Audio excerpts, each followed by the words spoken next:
Good morning. Every once in a while I pick up the Book of Awakenings by Nepo, and it tends to hit me in just the right spot, in just the right time, on the right day, giving me a little bit more insight of what's going on within me and around me. And today is June 3rd, and this is the entry for any given June 3rd. But I feel as if it's a good message to give you guys today and share. He titles it More Than Our Mistakes. And he starts it with a quote from David Pete. The buffalo fed on the buffalo grass that was fertilized by their own droppings. This grass had deep roots bound to the earth and was resistant to drought. Now these are the words of Nepo. Try as we will, we cannot escape the making of our mistakes. But fortunately, the ever-humbling cycle of growing strong roots comes from eating what grows from our own shit, from digesting and processing our own humanity. Like the buffalo, we are nourished by what sprouts from our own broken trail. What we trample and leave behind fertilizes what feeds us.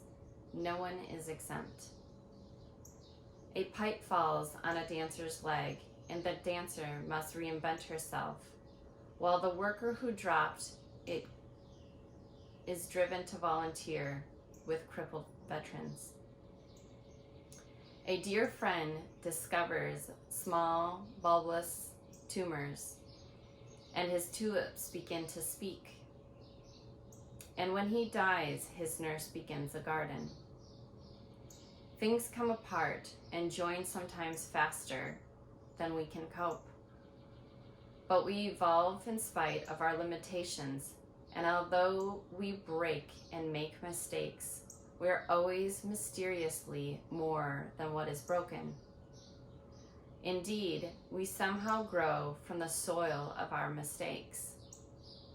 And often in the process, the things we refuse to let go of are somewhat forced from our grip. I have been broken, and I have failed so many times that my sense of identity has sprouted and peeled like an onion. But because of this, I have lived more than my share of lives, and I feel both young and old at once, with a sudden heart that cries just to meet the air. Now, the other side of all of I've suffered so far, everything that the quick songbirds to the peace trapped inside the fresh brook's girdle is rare and uncertain.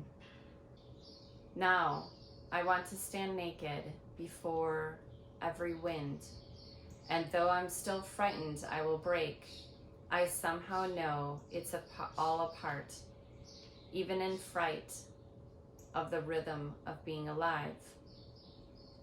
You see, no one ever told me that as snakes shed skin and trees snap bark, the human heart peels, crying when forced open, singing when loved open. Now I understand whatever keeps us from burning truth as food, whatever tricks the heart into thinking we can hide in the open, whatever makes us look everywhere but in its core. This is the smoke that drives us from what is living. Whatever keeps us coming back, coming up, whatever makes us build a home out of straw, out of heartache, out of nothing, whatever ignites us to see again for the first time, for the very first time. This is the bluish flame that keeps the earth grinding to the sun.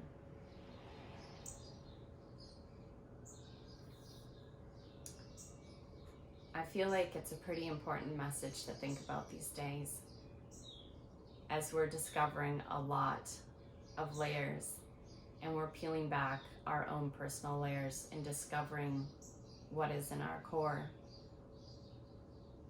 When you have an opportunity to embrace that, you have a gigantic opportunity to start showing compassion for yourself. And when that happens, you can show it to everyone that's around you. So, dig deep. Embrace the chaos. For there's so many things out of our control, but what we can do is embrace what's within and start healing your own wounds first, and then go outside. Have a great day. And thank you, Mark Nepo, for your beautiful book of awakenings.